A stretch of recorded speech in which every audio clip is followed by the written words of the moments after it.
Question number 3। Question number 3 में हम देख लेते हैं क्या कहता है। Find the LCM and HCF of the following integers by applying the prime factorization method. Means हमको जो डिजिट्स दी हुई है यहाँ पर उसका एचसीएफ और एलसीएम हमको फाइंड करना है। तो उसके लिए first part 12, 15 and 20 in 3 digit को लेकर चलते हैं। वेरी सिंपल, हमें इसका एचसीएफ एलसीएम फाइंड करना है। जनरली ओवरऑल आपसे मल्टीप्लाई हो जाए फैक्टर पता लगाए तो अच्छी बात है, अदरवाइज तो हम यहाँ लिख कर ही लेते हैं इस टाइप से। तो ये तो हम ओरल भी कर सकते हैं, क्लास 10th में है। 2 2 या 4 3 या 2 क्लियर। 15 को यहाँ लिख लीजिए, पहले 2 से लेकर 2 से हम जाएगा ये 3 5 या 15। 1 तो बाद में लिख लेंगे, नहीं लिखना चाहिए, नो प्रॉब्लम। 21 होगा, हो गया आपका 3 7 क्लियर। अब सबसे पहले एचसीएफ में हमको क्या देखना होगा कि वहां तो उससे पहले क्वेश्चन में हमने देखा 2 डिजिट थे। अब यहाँ तीनों में डिजिट आपकी कॉमन आनी चाहिए। तो 2 देखा हमने, 2 यहाँ है बट यहाँ नहीं है, यहाँ नहीं है, तो 2 तो कॉमन नहीं आएगा। तो इन 2 की बात तो खत्म होगी। अब ये फर्स्ट लाइन को देखते हैं तो 3 मिलता है हमें। 3 यहाँ पर है, यहाँ पर भी है, यहाँ पर भी है, तो एक डिजिट 3 है जो तीनों में कॉमन है। ठीक है, तो हम यहाँ ऐसे 3 आ गए। बाई चांस वो डिजिट कॉमन नहीं आती तीनों में, तो यहाँ खाली 1 है, क्योंकि 1 तो सबका कॉमन पार्ट होता ही है। ठीक है, वैसे आपका ये आ गया।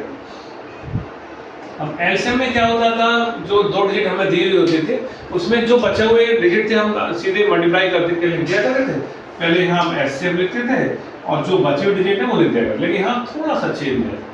पहले हमको क्या देखना होगा, क्या 2 डिजिट्स में कुछ पार्ट कॉमन तो नहीं है। अगर 2 डिजिट में कोई पार्ट कॉमन है तो वो भी एलसीएम का एक पार्ट होगा, एक पेयर की फॉर्म में एक डिजिट लिखी जाएगी। कैसे? पहले 2 को चेक करते हैं। 2 कहीं और के अलावा कहीं है नहीं, वो तो कॉमन पार्ट था ही नहीं। लेकिन 2 में कुछ पार्ट कॉमन यहाँ पर कुछ है। कोई डिजिट ऐसी नहीं है यहाँ पर मुझे दिखाई नहीं दे रही कि इन 2 में कॉमन आ रही हो या इन 2 में कॉमन आ रही हो या इन 2 में कॉमन आ रही है, तो उसमें वो यहाँ मेथड अप्लाई नहीं हो रहा है। अच्छी बात है। तो फिलहाल यहाँ देखने से पता लग रहा है कि कोई ऐसी डिजिट है नहीं कि किसी 2 में एक जैसी हो। ठीक है, तो यहाँ पर आपका फर्स्ट लाइन में 2 बचा, यहाँ 5 है, 5 बचा सेकंड लाइन में, और थर्ड लाइन में 7 है। ठीक है, इस बात का विशेष ध्यान रखना 3 डिजिट में कि 2 डिजिट में कोड 2 डिजिट के जो आपने फैक्टर किए उसमें कुछ कॉमन तो नहीं है। अगर है तो उसका एक पेयर बना के एक डिजिट को आपको एलसीएम में यहाँ मल्टीप्लाई में लिखना होगा। 3 2 6, 2 12, 5 60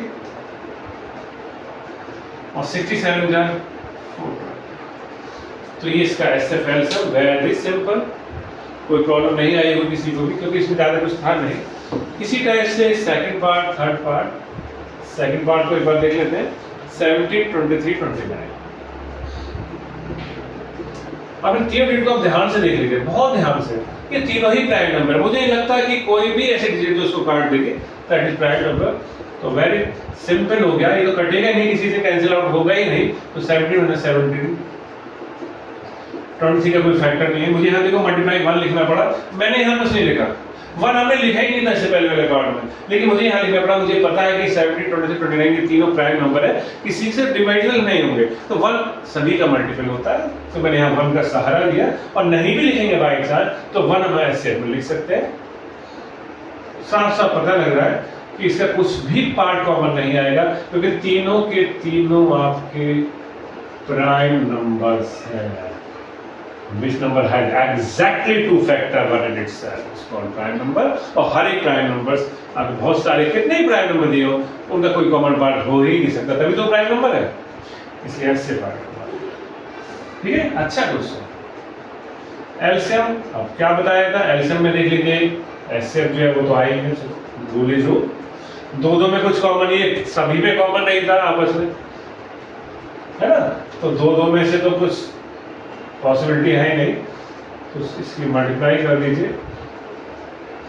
17 23 29 की मल्टीप्लाई कर दीजिए, और मल्टीप्लाई करने के बाद इसमें क्या होगा कि तीनों की मल्टीप्लाई साइड में कर लीजिए।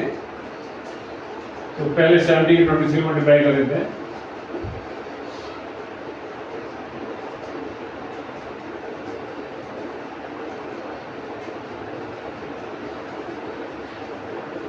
391 इसकी मल्टीप्लाई आ गई 2 की। ठीक है, आप इसका और आगे कर लेते हैं। 391 की मल्टीप्लाई अब आपको 29 में करनी होगी। 9 1 9 9 9 81 के बाद 8 कैरी 9 3 27 और 35 हो गया आपका 2 1 2 2 9 18 8 1 कैरी 2 6 7 7।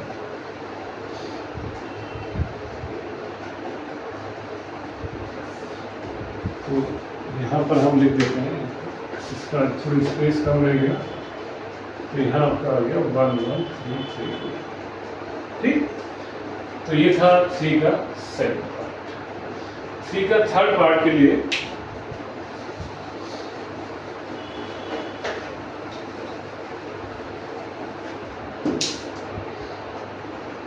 थर्ड पार्ट आपके पास है 8 9 25।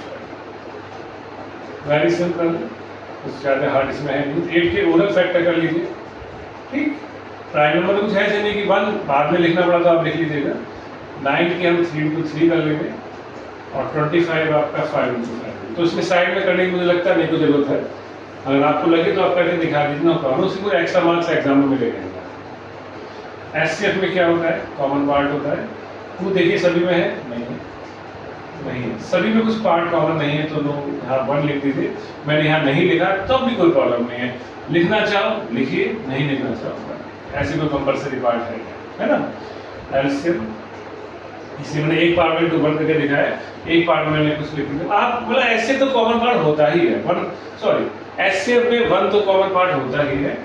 एलसीएम में यहाँ जाते हैं तो एलसीएम में आप 2 में देख लीजिए, कोई डॉटेड कॉमन तो नहीं किसी में, किसी 2 में कोई पार्ट लग नहीं रहा कुछ कॉमन है, सारे डिफरेंट है, आपस में कुछ मैचिंग नहीं हो रही किसी की भी। ठीक है, नो प्रॉब्लम। यानी सभी को आपको लिखना होगा यहाँ पर 2 into 2 into 2 into 3 into 3 into। वैसे तो हम ये डायरेक्ट मल्टीप्लाई डिजिट भी लिखते हैं तो कोई दिक्कत नहीं है, लेकिन हम ऐसे ही लिखते हैं अब तक, तो हम ऐसे ही लिखते हैं।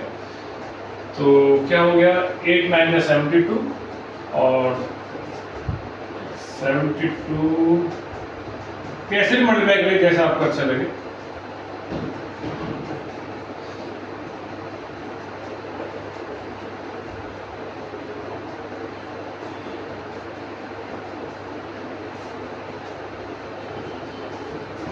ठीक है, तो उसमें ज़्यादा कुछ बताने की जरूरत नहीं है, तो ये सिंपली आपका ऐसे रेलसम आ गया।